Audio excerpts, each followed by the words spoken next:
Hey, future unnaturalists, I'm Emily. And I'm Andy. And we are the hosts of Unnatural, a true crime podcast. Each week, we'll dive into some of the most unnerving crimes that this unnatural world has to offer. Listen for Unnatural on Apple Podcasts, Spotify, or wherever you get your podcasts. And remember, make good choices. And don't get got. Bye.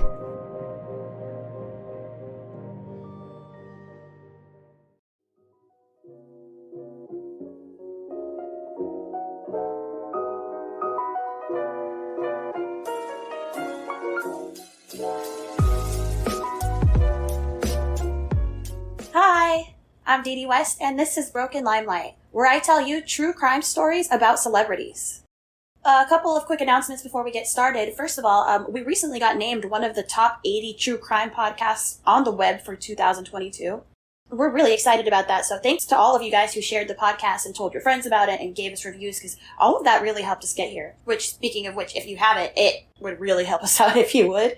Plus, who doesn't like to find out stuff about their favorite celebrities? I mean, I love true crime. I think most of us enjoy this because we really like the psychology of it. But I feel like as a society, we kind of tend to have a blind spot towards certain individuals, and like me included. And I feel like maybe we need to take a step back and look at ourselves as well. And I mean, this is everybody. So yeah, let's talk about that.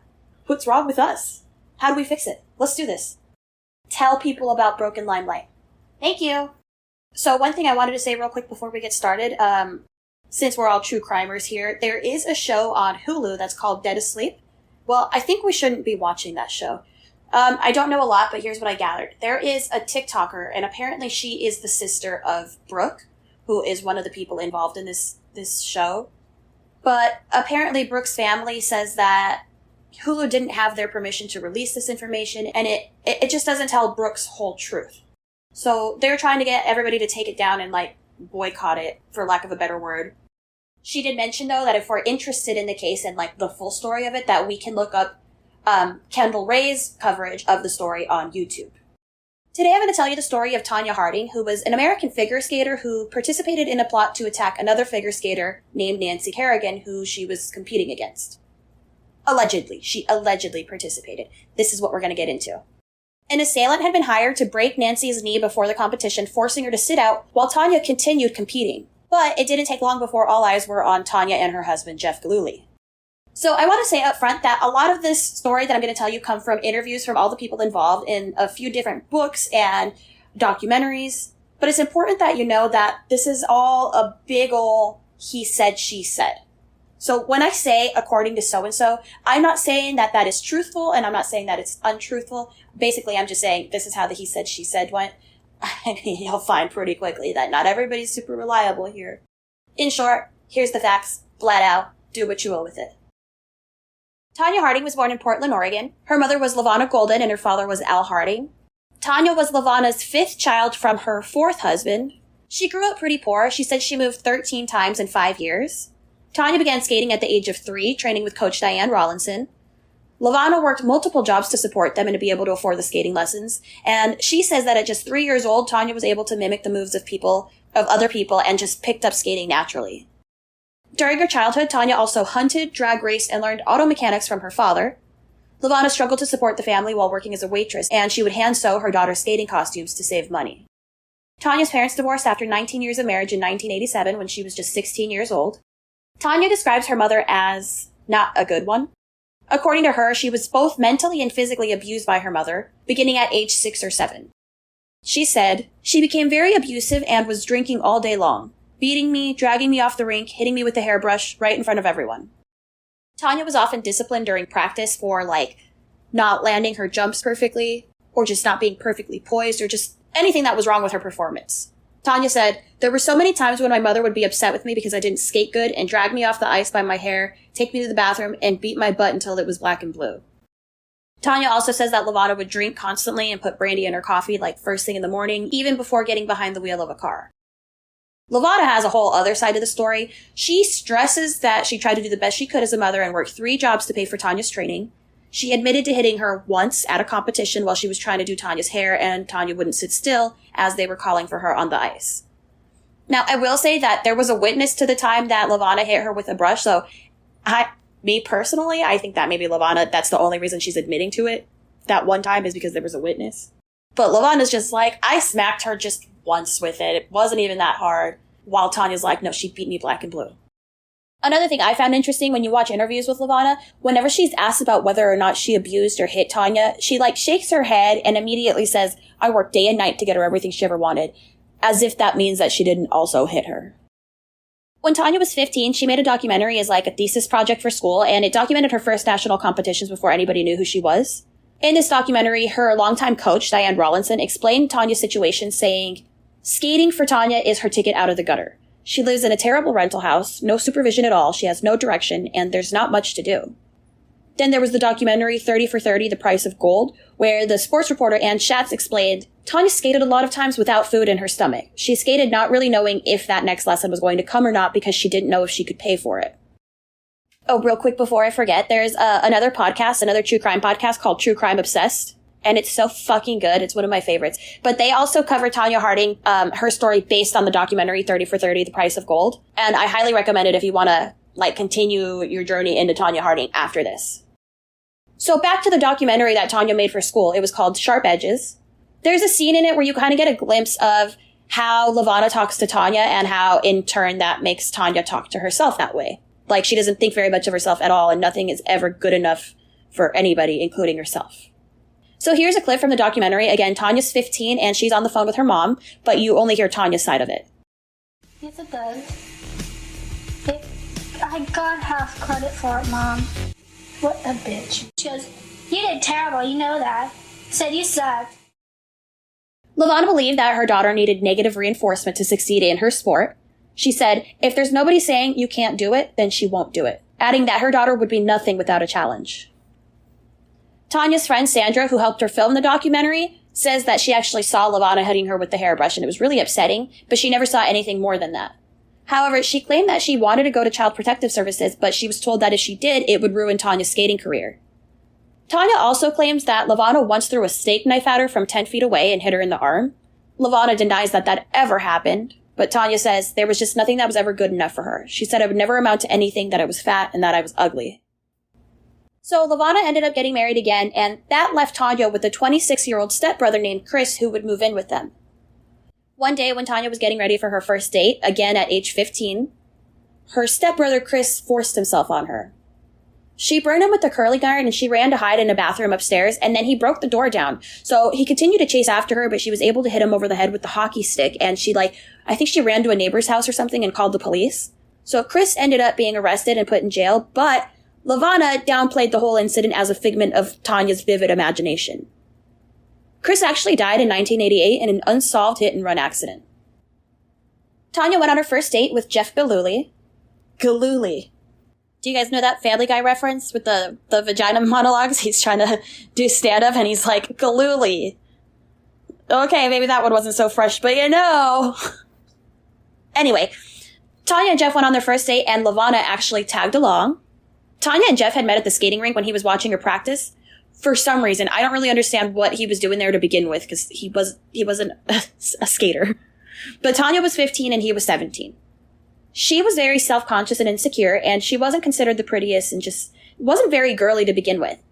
And I also imagine that it was hard not to be able to afford the best costumes when, that's a big part of the sport. So Jeff was the first guy to tell her that she was pretty, and she fell for him. Sadly, he would eventually start to abuse her. He treated her like absolute garbage. He would tell her that she was fat and ugly and good for nothing. Basically the same things that her mother would tell her. And Harding actually said that because of her experiences with her mother, she kind of became conditioned to believe that somebody could hit her and love her simultaneously. Tonya says that the first time she recalls Jeff hitting her was when she was eating some 7-Eleven nachos and he told her that they would make her fat, and then he smacked them out of her hand and hit her across the face. Tonya said, I've known that I'm stupid, bitch, ugly, fat, never amount to anything for my whole life. Why do people not think that I would want to fight that or be better than that? In the biography, The Tonya Tapes, Tonya claims that Jeff slammed her hand in a car door one time when she was trying to flee their home during a fight. He also allegedly accidentally fired a gun at her during an argument in a parking lot, causing a piece of concrete to hit Tonya in the face. But when Tonya started winning her competitions and the idea of money started to surface, Jeff not unlike Levana, would become just like Tonya's manager and start like busting his ass to promote her. Tonya said, Jeff always put food on the table and a roof over my head. He paid for my skating for a couple of years. If it hadn't been for him during that time, I wouldn't have been skating. Tonya would move in with Jeff in 1988 and they got married in 1990. By 93, they would separate and she would file a restraining order against him. They would end up getting divorced and then they would get back together. Tonya was an extremely talented skater. She began to place at significant competitions at a young age. In 1986, she placed 6th at the United States Figure Skating Championships. In 87 and 88, she placed 5th, and she won Skate America in 1989. In 1991, Tonya Harding landed her first triple axel at the United States Championships. This was a really big deal. For one, there had only been one other person in the world that had ever done this. And it wasn't just pulling it off at the practices, it was pulling it off at the championship, like at the competition. Now, I personally don't know much about figure skating, but when you learn about the triple axel, it's hard. I mean, it's a lot of time spent up in the air, and that just gives more opportunity for mistakes. And then you kind of have to land backwards on your back foot. Anyway, it was really fucking hard to just land it perfectly, and Tonya did it. She was the first American to do it and the second person in the world. So she won the 1991 U.S. single ladies. Oh, the single ladies. She won the 1991 U.S. ladies singles title with the event's first 6.0 technical merit score since Janet Lynn's 1973 performance at the U.S. Championships. She would land the triple axel again in March of 91 in the World Championships, but she would finish second behind Christy Yamaguchi and in front of Nancy Kerrigan. And this marked the first time that one country swept the ladies' medal podium at the World Figure Skating Championships. 1991 was a pretty good year for Tonya, but after that, things kind of went downhill. She twisted her ankle while practicing for the 92 U.S. Championship, and then her subsequent performances were just not that great. Also, judges at the time were giving her poor scores because they straight up didn't like her appearance and her personality. But they were, like, the way they explained it is that the sport has a lot to do with your appearance. It's poise and, it's the way you dress and things like that. And Tonya, well, like, for one, her costumes weren't the best, but she also was, like, instead of being, like, a little ballerina on skates, she was, like, athletic. And I guess they didn't like that. Plus, her personality was kind of gnarly, too. She would, like, cuss a lot, and she would talk back, and also the music she chose was shit like ZZ Top and, like, 80s metal. She was just different. She was, like, trying to be her own thing, and people didn't like it. People wanted her to be a figure skater. Like, what they expect a figure skater to look like. And this just made her rebel even more. Again, she grew up a tomboy going hunting and going fishing with her dad and chopping up firewood.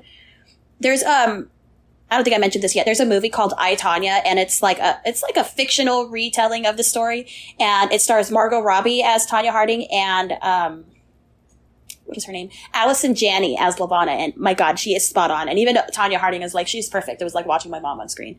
My God, it's so good. But there's a moment where somebody tells Levana, like, she doesn't look like a figure skater. She looks like she's going chopping wood in the mornings. And Levana's like, she is chopping wood in the mornings. So now we're in like 1992, 93, and this is kind of where Tonya starts separating from Jeff and they get a restraining order and they go back and forth between living together and then like not being allowed within 50 feet of each other. Tonya got kind of lazy and didn't practice as much. And like when I say that, this is kind of what I'm hearing in a lot of these documentaries. It sounds like she started making a lot of excuses and she also started smoking a lot, and that didn't help combined with her already existing asthma. And in the 1992 Olympics, that's when she didn't land the triple axel, and she blames it on her skate, which it's like now a common thing. It's like, oh, well, my dog ate my homework. My skate is on wrong, my lace, and this and that. So she ended up coming in and fourth right behind Nancy Kerrigan. Now, Nancy Kerrigan was another figure skating who worked just as hard as Tonya. She started skating at just as young of an age, but Nancy she had everything that Tonya didn't. She had the talent and she had the work ethic, but she also had the looks and the appearance that the judges wanted to see. And she also grew up with money and opportunity and a very loving and supporting family.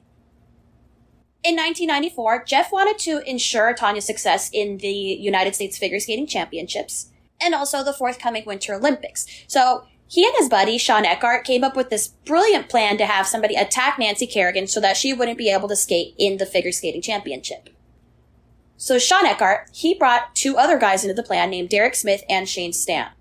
And just so you know, these three guys, Derek Smith and Shane Stant and also Sean Eckhart, they're three fucking buffoons. I mean, they're like the Three Stooges. Smith and Stant left the most ridiculous paper trail on the planet, and they just left all of the clues pointing directly to them. On January 6, 1994, just one day before the First Lady's single competition, Nancy Kerrigan was attacked in a corridor after a practice session by Shane Stant. Nancy Kerrigan had just finished a practice session, and Stant was waiting in the wings.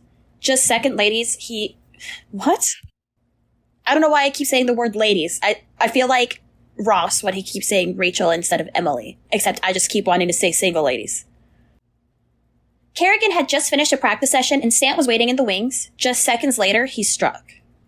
He swung a 21-inch telescopic baton at her right leg, striking her just above the knee, and then just kept walking. She collapsed and just started wailing. I mean, this was called the whack heard around the world. Shane just walked off like nothing, and Nancy's left there crying and crying and crying, just going, why? Why? What happened? What happened?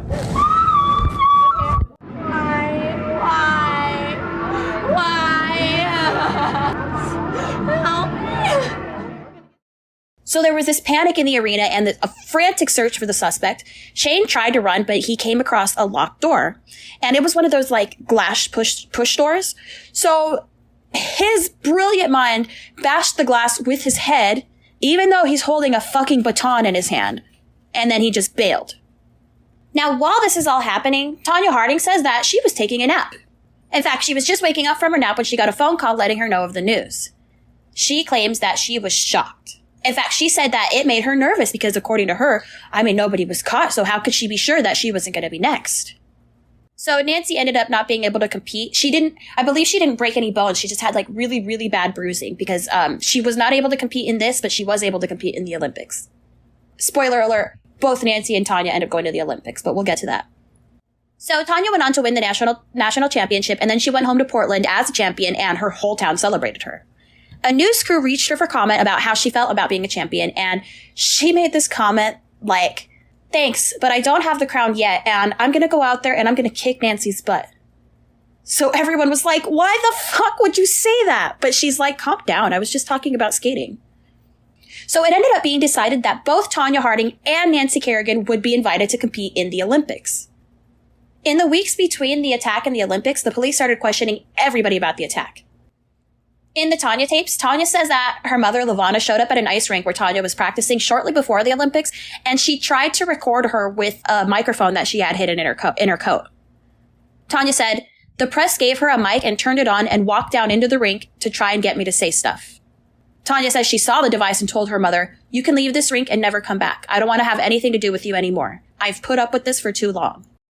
Sean Eckhart, his dumbass had gone around bragging to everybody about how he arranged this whole coup that he masterminded like he thought he was such a badass. So the police were led to Sean, and when they questioned him, he folded fast. He threw everybody under the bus. Oh, and he also told everybody that he was Tonya's bodyguard, which is debatable. It's I'm confused by this because I saw an interview where she was like, bodyguard, are you kidding me? He's dumb as a post. But I saw another report that said that she introduced him as her bodyguard, So Sean led the police to Jeff, and of course that raised a lot of questions about Tonya. And everybody was just pointing fingers at each other. Tonya continued insisting that she didn't know anything at all about the attack. In interviews, she has said that she wasn't even suspicious of Jeff or anything like that until the next 5 days or so. She says that he started acting suspicious, and then randomly something popped into her head. She remembered that a month or two earlier, she had overheard Jeff and Sean talking about, quote, taking somebody out to make sure that Tonya gets on the Olympic team. But supposedly she didn't hear anything specific, and she didn't think they meant anything take out meant anything violent. She apparently went up to them and she was like, what do you mean? I can skate. She was just like, the fuck are you talking about? But then I guess when he started acting suspicious in the days after the attack, she started questioning him okay, what do you know? Or what are you not saying? The media was all over Tonya. There were reporters showing up at the rink where she was practicing, just trying to question her all the time. Once Sean was questioned and he named Jeff, Jeff pled to an assault charge, and the agreement required him to testify for the state against Tonya Harding. Tonya says that it was then that she realized that the two of them were involved in Nancy's attack, but she didn't know to what extent. So Tonya went in for a voluntary interview. She was interviewed for 10 hours, and her story was inconsistent. She, at first, continued insisting that she didn't know shit until they told her, listen, we know you're lying, and we can tell you how we know that you're lying. So then she's like, okay, listen, it's not easy for me to tell on somebody that I love. But Jeff did it. And then she gave a press conference saying this. I would like to begin by saying how sorry I am about what happened to Nancy Kerrigan. I am embarrassed and ashamed to think that anyone close to me could be involved.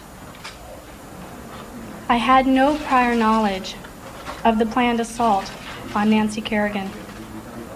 I am responsible, however, for failing to report things I learned about the assault when I returned home from nationals.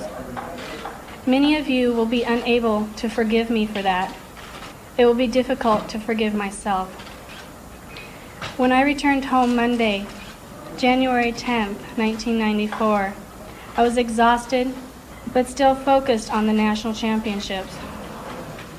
Within the next few days, I learned that some persons that were close to me may have been involved in the assault. The United States Figure Skating Association now had to decide if she should be allowed to skate in the Olympics while the case was being investigated. But Tonya felt that she had earned every right to be there, so she ended up suing them. So now we get to the 1994 Olympics.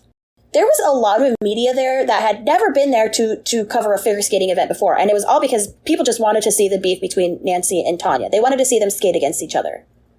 And it was packed. There were like 700 plus photographers on them. Nancy decided to wear the same exact outfit that she was wearing when she was attacked. This was like a power move. I mean, this was so much drama.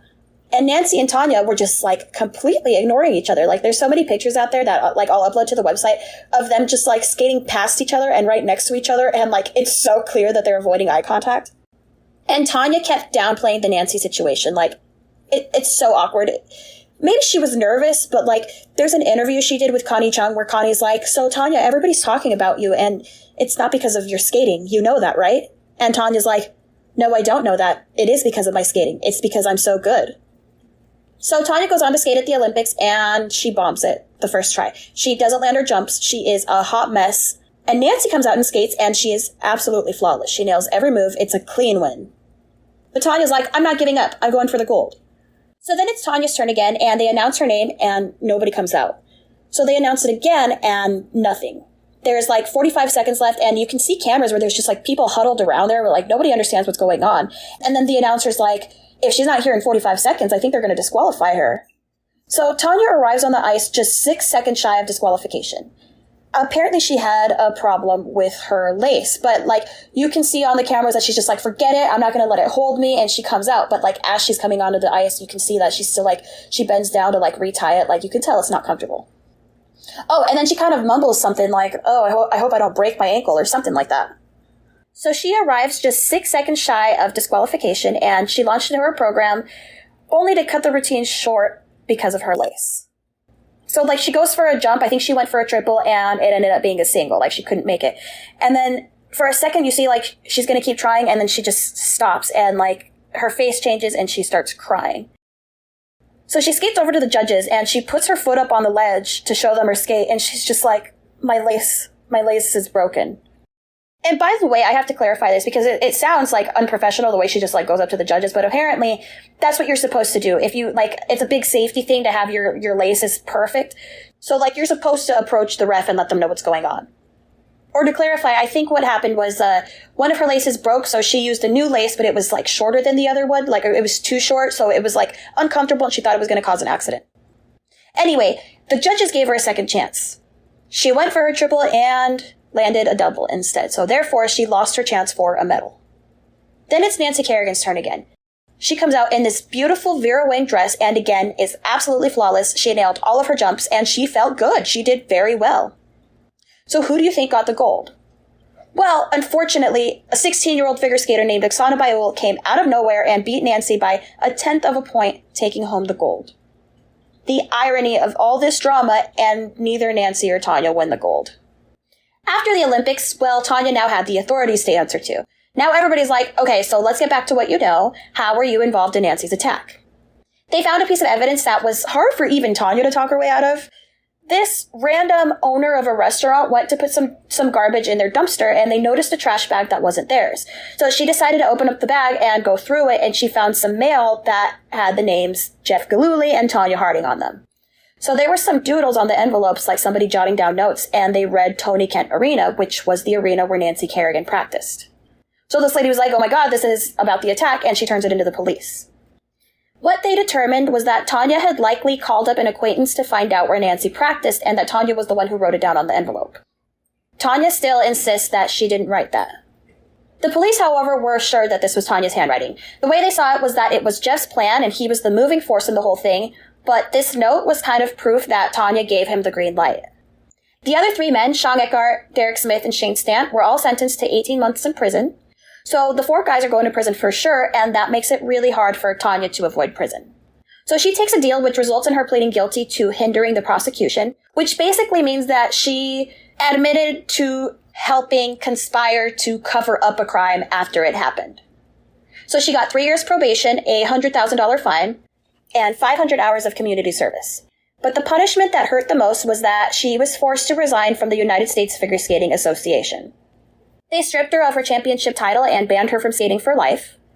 I mean, she could still skate, but she couldn't skate with the United States Figure Skating Association, and she couldn't serve as a coach. And her reputation pretty much made her unhireable as a figure skater.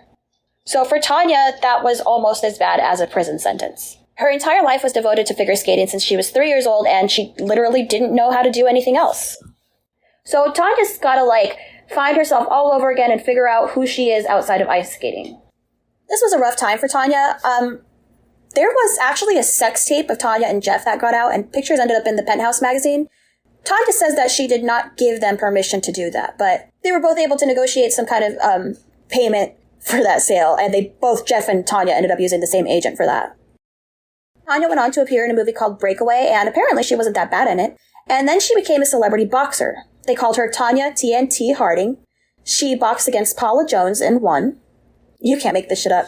But she loved it. She said it was good money, it was fun, but, it was brutal. She was in her 30s when she started, and her boxing career ended up being cut short by her asthma. Her overall record was 3 wins and 3 losses. Then she was hired to host a show called World's Dumbest. On February 22nd, 2000, Tonya Harding attacked her then-boyfriend Darren Silver, repeatedly punching him in the face and throwing a hubcap at his head. She left him with a bloody face, and she ended up being arrested. Initially, she pleaded not guilty, but then ended up admitting to the attack and was sentenced to 3 days in jail, 10 days of community service, and a suspended jail sentence of 167 days. Since leaving skating and boxing, Tonya has worked as a welder and a painter. She now works painting and as a deck builder. She got remarried in 2010 when she was 39 years old and gave birth to a son named Gordon in 2011. And she says she's happy now. Couple fun facts, there is an opera about Tonya and Nancy, and also Tonya Harding had her own Wheaties box.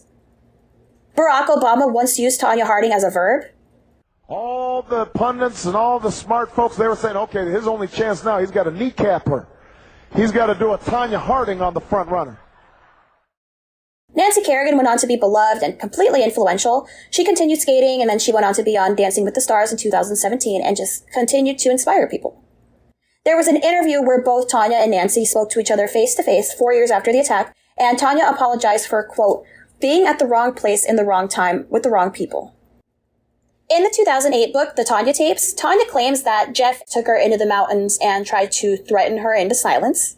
It reads, Jeff and 2 other guys, don't know who they were because I couldn't see who they were in a different car, decided to drive me up to the mountains, put a gun to my head, and take themselves upon me. They told me, this is what you're going to say, and this is what you're going to do, and if you don't, you're not going to be here anymore. Jeff claims that this is completely untrue. He said, her saying that I gang raped her is ridiculous. I'm surprised that some publisher would even print this. Tonya writes that it was shortly after this incident that she decided to call the FBI and do her voluntary interview.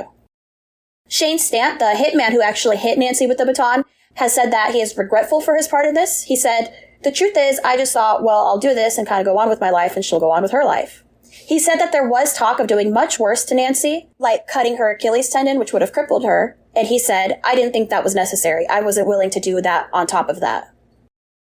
Tonya Harding no longer speaks with her mother. She says that they never will. She says, I gave her the opportunity to be a mother and it did not happen. I have forgiven her for everything she has done to me as a child, but I'm okay. I'm all right. Lavana says, she wouldn't know what a beating was. I've never abused my children. She's lied so much she doesn't know what isn't a lie anymore. Jeff also says that Tonya's a huge liar and it's not even worth it to respond anymore. Jeff Gillooly changed his name. He's now Jeff Stone. And he did say that he's saddened by the fact that Tonya Harding is now remembered for the thing that he talked her into doing, rather than for the talent that she had on the ice. And he says that he is sincerely apologetic towards Nancy Kerrigan. All right, so that's pretty much it. Like I said, watch the movie I, Tonya, because they actually did interview Tonya Harding a lot for it. I mean, Jeff Gillooly and Lavana Golden say that it's full of false information. I mean, it probably says a lot about them that they don't like, but who knows who really is reliable in this anyway. But I will say that the actress Margot Robbie, who played Tonya, she says that after speaking to Tonya, she fully believes and supports her. So, I don't know. Even watching interviews with Tonya, it's confusing. And I kind of, like, this is just me playing psychologist for a second. I kind of wonder if maybe her growing up being told that, like, nothing she did was good enough and just getting in trouble for, like, normal ass mistakes all the time, if maybe that kind of led to her coming up with excuses for herself. Like, I don't know, like she's constantly trying to justify things that are human and maybe she just kind of goes overboard. I don't know, I'm not trying to justify it, I'm just trying to understand it.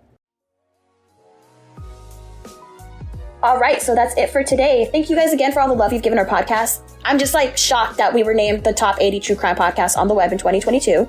We came in at number 57, which is like pretty good, right? I mean, this is the first time we land on a list and that's not so bad. Anyway, I hope you guys enjoyed this episode and what we have cooking up. Feel free to reach out if you want to hear a case featured on Broken Limelight podcast. Actually, we just did like a poll on Facebook. If you want to like participate in these polls, like go ahead and follow us on Instagram and Facebook and on the website brokenlimelight.com. But anyway, I posted a list of some cases that you guys would like to hear, and I got a lot of votes for Sam Cooke. So yeah, Sam Cooke has a pretty interesting true crime case that we might have to cover pretty soon. But if you have more suggestions, again, feel free to reach out to us. You can email me at ddwest@brokenlimelight.com, or you can just go to the website brokenlimelight.com and go to the contact tab to send me a message. You can also just leave a comment there if you like want to say something fun or like you have a strong opinion or anything. And if you want to follow me on social media, just look me up under Didi West. I'm on TikTok, Instagram, Facebook, everything under Didi West. Or there's also a Facebook page specifically for Broken Limelight. And I'm also now starting to get more content onto my TikTok and my YouTube channels. By the way, if you're not following me there yet, please do. Especially YouTube. It helps me out so much if you guys subscribe to my channel.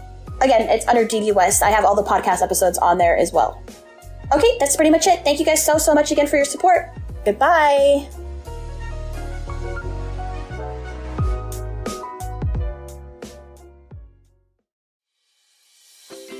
Bark box, bark box, bark box, bark box.